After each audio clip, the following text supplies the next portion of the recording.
So, hello, everyone. Welcome back to the Saying Yes Again podcast. This podcast is about second chances, real love, and opening up your heart after heartbreak. So, I'm Dr. Lisa. And I'm Tony.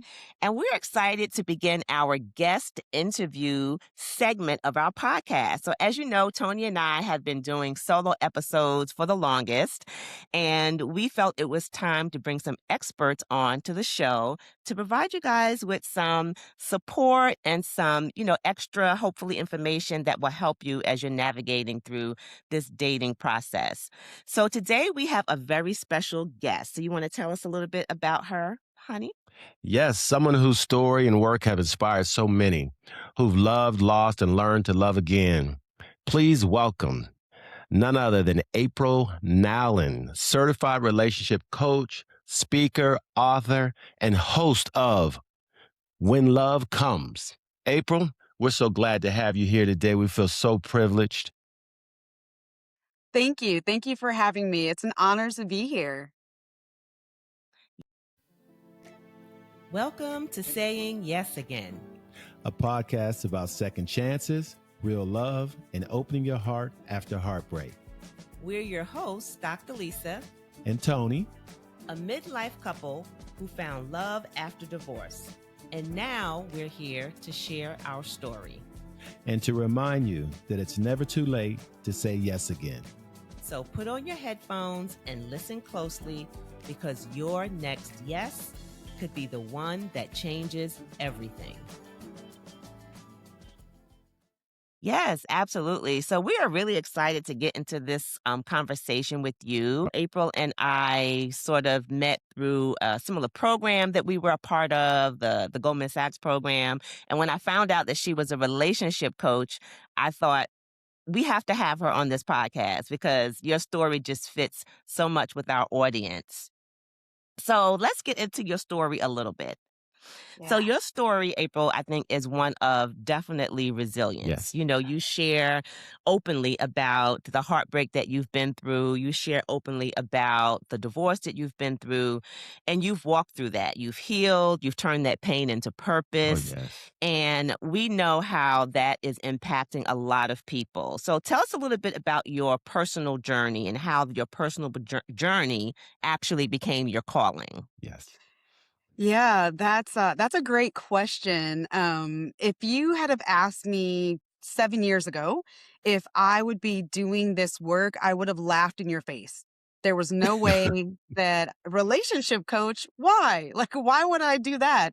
And it's morphed over the years. So I started as a business coach almost 13 years ago. That's what my business was originally, helping small businesses and faith-based organizations to create sustainable marketing strategies. So that was like my first love, right?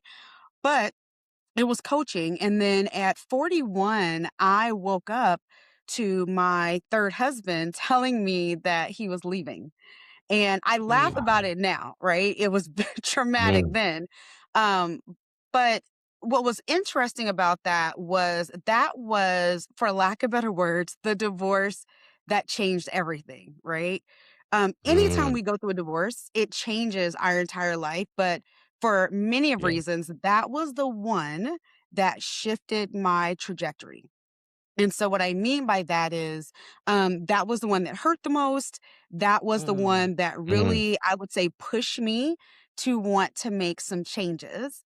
And after a year-long healing journey, I really felt like my purpose, or part of my purpose, was to continue coaching, but to help people that look like me. So people that either have experienced heartbreak, people who want healthy relationships, people that may have been through a divorce once and didn't want to do it again. And then also preparing people so that they never have to walk in my shoes of 3 divorces. So it really propelled everything that I'm doing today. That one moment in time, I would say, of walking through that divorce. Wow. So that third divorce, April, it'd be safe to say that that's what helped you realize that you could, that was kind of the turning point to help you realize that you could pass your experiences off to other people and to help other people through the lens of what you had endured. Yeah, and it's funny you say that because honestly, I didn't want to do this work. When I at the end of that first year, I really felt like God was telling me to tell my story. And my first Mm, response was, "No, thank you." Um, I had, been in ministry for at that time, gosh, 20 years. I was working at a church at the time as the marketing director, but if you know Mm. anything about working at church, you still pray and teach and all the things, right? And mhm. so, quite honestly, I did not want this assignment initially. I wanted to keep business Mm. coaching and, do what I love and not have to tell anybody what I was going through. But I truly feel Wow. like God was like, part of what you are going to do will be part of your healing. And that's what happened as I started to share my story from a place of victory, not victimhood. Mm. Wow. What I realized was there was so many people who would say, April, this is me. I can relate to this. And so Oh, wow. it breaks my heart that going through divorces is actually not an anomaly. It's not unique. And that's why I'm here, right? I want to make it unique. I want to make it Right, Yes. an exactly. anomaly. But yeah, I honestly didn't start out with the joy in my heart to do this work. Wow. Yeah, yeah. And I think that's sometimes a lot of our stories, right? That we used to have this phrase that sometimes we're voluntold to do things, Wow. right? so, Voluntold. so it may not be something that we want to do, but in your case, it seemed like it was a faith-based walk, right? It was. And you were kind of pushed, or God pushed you into, telling your story because He just knew. He just knew that you were Wow. the person to share that and to help others as they're kind of going through this Yeah. journey as well. Yeah. So we're glad that you're here. Yes, definitely. So tell us a little bit about like your healing process. What was one of the most surprising things that you learned about yourself during that healing process? I think the biggest thing that I learned was that there was so much in life that I had never grieved. And Mm. that I think goes for a lot of us, right? When I grew up, I was born, at the end of the 70s, grew up in the 80s and 90s. We didn't talk a lot about grief. We didn't talk a lot about the Mm. grief process. I don't think it's things that we knew Mm. or our parents knew or grandparents knew how to navigate.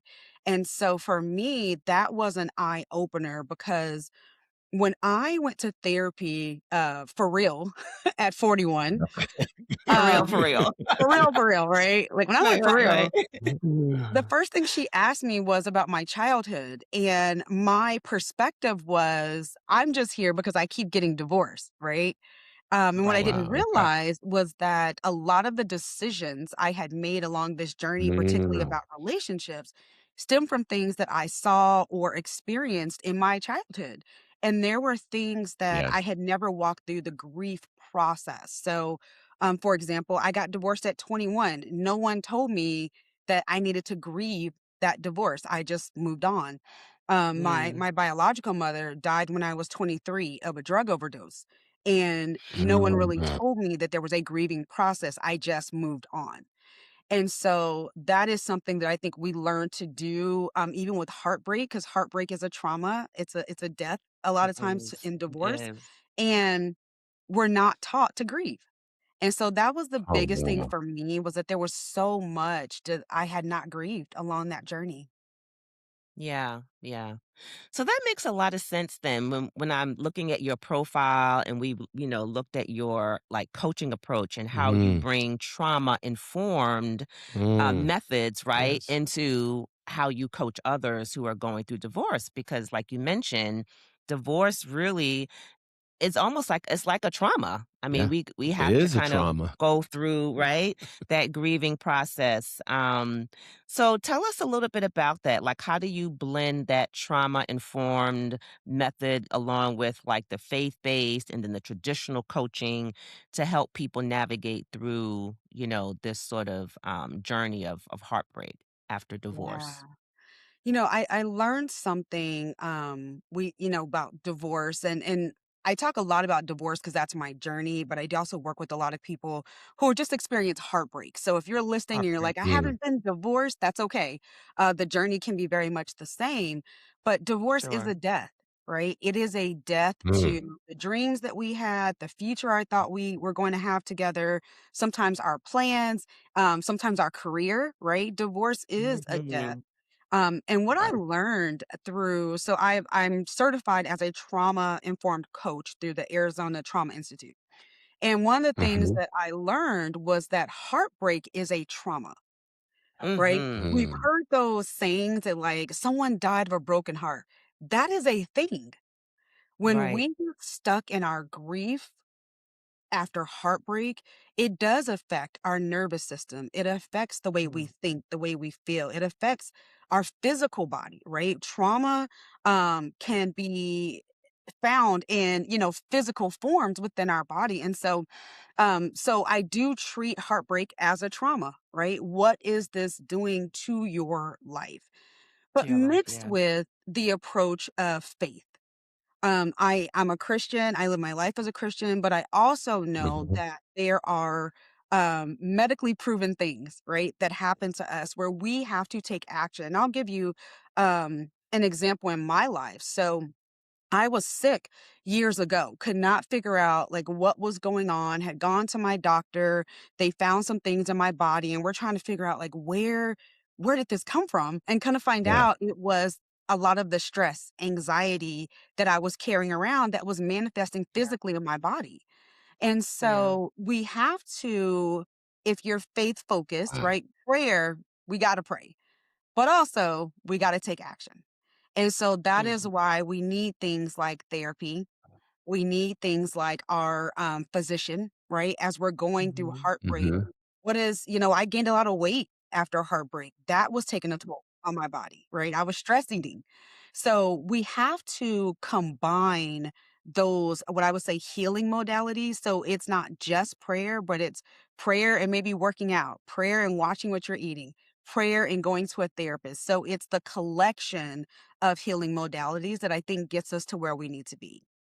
Mhm. Mhm. Wow, Yeah, that's great. I that is mean, so I've powerful. never heard of such a holistic approach. That's what I would call it, right? A holistic approach to helping someone navigate through heartbreak, which all of those components are, very, very important. And of course, my ears went up when you started talking about the medical piece because Oh, we see that yes. all the time, Yes. right? High blood pressure, diabetes, all those things sometimes can really tie back to stress in our bodies and how we're dealing with trauma and things of that nature. I like what she mentioned in terms of the depths of the damage or the heartaches from love, divorce, Mhm. etc. Mhm. You kinda look at it superficially to a certain extent, but when she really broke it down, almost in medical terms, Yeah, yeah, yeah, yeah. Yeah, that was phenomenal for me. absolutely. Wow. Mhm. Mhm. Yeah. So, In your work, we hear a lot about self-trust and emotional freedom, April. How do you help someone reclaim these after heartbreak? Yeah, I do a lot of work around self-discovery. And we'll hear Mm, things like self-love, self-care, and those things all kind of tie yes. together. But self-discovery, so when we think about trusting ourselves, we have to start with, do we really understand who we are? When I work Okay. with people who are single and I hear things like, I don't trust women or I don't trust men, right? mhm. Okay. What I believe they're really saying is, I don't trust myself to choose well because Mhm. I Okay. keep Mhm. choosing the same thing. And so when we Okay. talk about self trust, it is really starting with self discovery. Who am I at my core? And Mm, then that second thing is asking for help in understanding who you are. One of the things Mhm. that I did along my mm. healing journey, and I don't recommend this unless you have a safe space to do it, okay, y'all? But I went back to two of my exes that I had dated years ago, and I Oh, was like, wow. why did we break up? Mm. Well, Right? that's some And both self-discovery. of them, right? Right. You gotta be able to trust that you can handle the answer. But both of Yes. them said the same thing, and they were like, "It was your mouth." And I was like, "Oh." Oh my gosh. April, wow. You're right. You're right. You You're right. right. You're right. And so part of that self-trust is being able to take accountability even for our flaws, right? So Okay. that I can now trust that when I meet someone, if they're telling me, one thing about myself, if I don't know myself, I'm going to believe it, right? If we don't know our identity, we tend to become what the other person needs, wants, and desires. And Mm, so Mm, self-trust really starts with self-discovery and then having that support system to make sure okay. you're not repeating some of the same things you've done before. mm. Oh, good point. Yeah, Good yeah. point. Wow, I love that. I mean, I'm such a proponent of self-discovery. I mean, in so many facets, in coaching, in practice as well. I think people really have to know themselves so that they can make better choices, right? Mm, And sometimes that does require you to go back and ask questions, ask the hard questions, but then Yeah. you have to be open to the feedback. Yeah. Yeah. But yeah, yeah, when you I did that though, it wasn't necessarily at the beginning of my healing journey, right? Yes, It was yes. after I okay. had taken some time. So I knew that I was ready for the answer. And then Mm, it was Okay. somewhat out of a place of healthy desperation, meaning I was so desperate not to end up divorced again that I was mm, like, Okay. I'm willing to do what it takes, even if it hurts, to figure right. out how I got here so I will never end up here again. So it Yes. wasn't like they Oh. told me that and I was like, yay. They Right, told me and right. I was like, oh, Wow, that is right? Like Yes, you've got to be strong yes. enough to hear the answer, but you've got to be desperate enough to heal. And that's the place that I right. was at. Yes. I And was want to desperate heal, to heal. absolutely. Yes. Yeah, yeah. So talking about, being ready, what are some early signs maybe that someone might be ready, to go through this process of leaving heartbreak behind and opening up to Mm. finding new love again? Yeah, some of the biggest signs is, are they living a life of victory or a life of victimhood? Ooh, ooh, ooh. And Ooh, and say that that again. right? Yes. Yep. That's mic drop. Mic drop. Say that again. Right, the first Jim, thing is, Jim, are they stop. living a life of victory or victimhood? And Love I'll that. give you an Mm. example. I met a guy, this was a couple years ago. We met online and on paper we were like, yes, looks good. Had a few conversations, but what I noticed was almost every issue he had stemmed back to how his ex-wife did him dirty 9 years prior. And I was Mm, like, "Sir, Wow. mm. she then got remarried, she got a whole new She family. moved on. She didn't moved on. You need to move on." So you can tell by the speech that they use, right? The woe is me. So Woe really, is are they me. walking from victory Mm. or as a victim? Another great way to tell is their boundaries. Do they have healthy boundaries? A person who does not have healthy boundaries typically is not healed from their Mm, past, right? Are they able to say no to the Wow. right things, say yes to the right things? And then my biggest litmus test is I ask someone, why do you want to date? And that answer will tell you everything. Do you want to date because you're lonely? Do you want to date because mm. you're horny? Do you want to date because you're angry? Do you want to date? Right, I'm Right, right, transparent with y'all. right. Why do you want to date? Like, what we doing here? Exactly. What are we doing? Yes. Right? Oh, But wow. and so those are the biggest things. I have found that a person who is content and happy in their life will be dating for the right motives. And it's not because I want someone to Mm. make me happy. It's not because, I want someone to keep me warm at night. Get a dog. A dog will keep you warm. A dog will, make you happy most of the time. Like, so Right. those are the things that I look for. And a lot of it you can tell just through language and actions. Absolutely. Wow. So I guess those types of indications that she mentioned are basically red flags for future heartbreaks. If you continue a relationship, if you continue a marriage, an engagement, or whatever, beyond all of those obvious red flags that April so eloquently just itemized for us. So, so Yes, yes. Those are great. I think those are great conversation starters, for people who are dating. yes, And definitely topics to keep your even if it's not a conversation starter, like you said, to keep your ears open Yeah. for signals that those are the things that keep yes. coming up over and over again. Oh, Yeah, yes, one of yes. the practical things that I do is when I meet someone, I ask them, "Why did your last relationship end?" Oh, Mm. wow. And if Oh, there is no accountability in that, to me, that is a huge red flag that you're not ready to date. And not to say that some mm, people just don't get the short end of the stick, right? It happens. But Right, it happened. typically, Absolutely. there is some accountability when a relationship ends that should happen. There is some, for lack of better words, fault on both sides, right? And if okay, Mhm. you yes. can't share easily with, how you took accountability, that is a huge red flag that you're not ready. Yeah. Yeah, absolutely. Yeah, because that process of self-discovery has not happened, Mhm. right? Going back to Yeah. that. Yep. Yes. The identity. Yeah, so, I think what we want to do now is maybe have you share just some wisdom and some practical tools with our audience. Yeah. So if someone is listening right now and they're struggling, maybe they have gone through some heartbreak, what are 3 things that they could start doing today to build healthier connection habits? Yeah. One, self-discovery. Right, I right. know We're gonna go back it's to and that.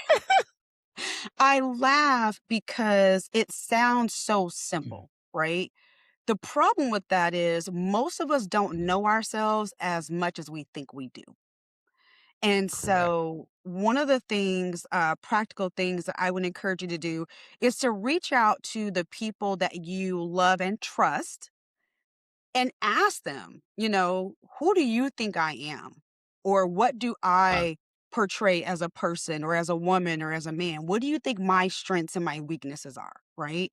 So it's not self discovery in the sense that I'm just thinking for myself, but I'm asking other Mm, people, other people, right? yeah. That friend that you've had for 20 years, what's that thing you Yes. see me do all the time?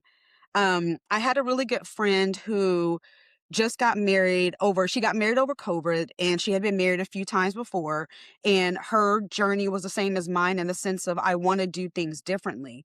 And one of the discussions we had was she had in some cases kind of a low view of herself, her self-worth. Mm. Oh, low And it would self-esteem. come Okay. out sometimes in the things that she would say. Like she would do something and she would say stuff like, "I'm dumb. I'm stupid," Oh, right? wow. "I'm dumb." Oh. And so I Mm. asked her one day, I said, "Do you really think you're dumb?" And she's like, "No, why do you say that?" I said, "Because you say it about yourself quite frequently." She didn't Mm. realize it. And it was Wow. something that she had done it from childhood, right? So sometimes Wow. that self-discovery is asking other people, "What do you see in me?" The Mm. Mm. second thing as we're preparing is to look at our boundary work. And I know we talked about this Uh, again, right? yes. But Yes. understanding what you will and will not accept, right? What are Mhm. those red flags? What are those negotiables? I'm 48. I don't want to date someone with babies. That's just where I'm at, right? Um, like my daughter's about to I get graduate. it. I get it. Right, right. What are some of those non-negotiables? And then lastly, it's asking for help. And this is something that, at least for me and a lot of people that I coach, growing up, we weren't taught to ask for help. We were Right. taught Okay. to kind of stuff things inside and figure it out. And this Yes. is no knock on a faith-based community, but just pray Yes. and God will Mhm. fix it. Well, sometimes God is trying to fix it by you getting some help. And Yeah. Yeah. so that's huge is getting help to understand who you are, even understanding who's a good fit for you. Most people don't even know who a good partner is for them. Mhm. Mhm. We think we know, and then we get it and we're like, oh, this ain't it. And so asking for help. Yeah, yeah. So those are great. So do you hear that, Wow. audience? April has said self-discovery, setting boundaries and knowing your boundaries, and then asking for help. So those are the three things that you can start doing today to start building those healthy connections that you're looking for. Those are very important. I think those were excellent, weren't they? Yeah, definitely, definitely. So, April, what is a myth about relationships that you wish everyone would stop believing? Hmm. Myth about relationship that you wish everyone would stop believing. Yeah, I think the biggest one, I have a few. I've got about 5, but I think the top Name all five. so we'll start with the top one, and I Okay. really, thank Disney and social media for this one, but that Mm, chemistry equals compatibility. mm, Mhm. Particularly in this age of, like, the microwave society where we want everything to come super quick, um, and especially for women, right? We will go out with someone, there's this immediate chemistry, which is great, right? You need to be attracted to the person that you're with, but sure. then we start playing the movie before the script is written. And what I Mhm, mean by that mhm. is, by time dinner is over, we didn't live this life with this person, got married, had kids, retired, Had went on kids, right. vacation, right? We've done all the things in our mind because, oh, Right, he's fine, right? right. And so I think chemistry is good, and I think chemistry is needed, but chemistry does not equal compatibility. And that goes back Mhm. Mhm. to knowing who you are, then knowing who's a good Correct. fit for you. Because even if you have Correct. chemistry, you could be attracted to so many different people for so many different Yeah. reasons. But that doesn't mean that's your person. Yeah, absolutely. Mm. And I think unfortunately for a lot of us, we don't learn that until much later in much later in life, Exactly. right? Until Exactly. Yeah. maybe we've gone through some heartbreak and we realize that, it's not all about that. There's so much more to a person that we need to consider. Yeah. Yeah. So Yeah. so much deeper. And I think that second myth is that great relationships just happen. And that's just Okay. not true, right? Healthy No. Mhm, mm. relationships, great relationships take intentionality. Now, I'm not a proponent of the phrase that marriage is hard or a relationship should be hard, because when we live in this perpetual space of it's hard, when we're in an unhealthy relationship, we use that to kind of explain away what's happening, right? Well, Mhm, we've Oh. been mhm. miserable for 5 years, but relationships are hard. It's just so hard. Right, right, right, Hold on, right, right? There, right. there can be moments, but if your relationship's been miserable for 5 years, 5 years, and it's when hard can we every day. Right. right, right. So yeah, so that's another one is that, relationships, they do take intentionality. There's no magic wand that just happens and we have this great relationship, but it's intentionality.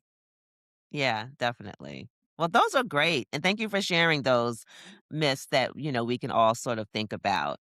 So we're going to end this conversation by doing a rapid fire round. So Tony and I will just have 3 questions to ask and just sort of just give us what first comes to mind. So Right. the first one is I'm an avid reader and I'm sure you are too. So what's one book that shifted your perspective on love?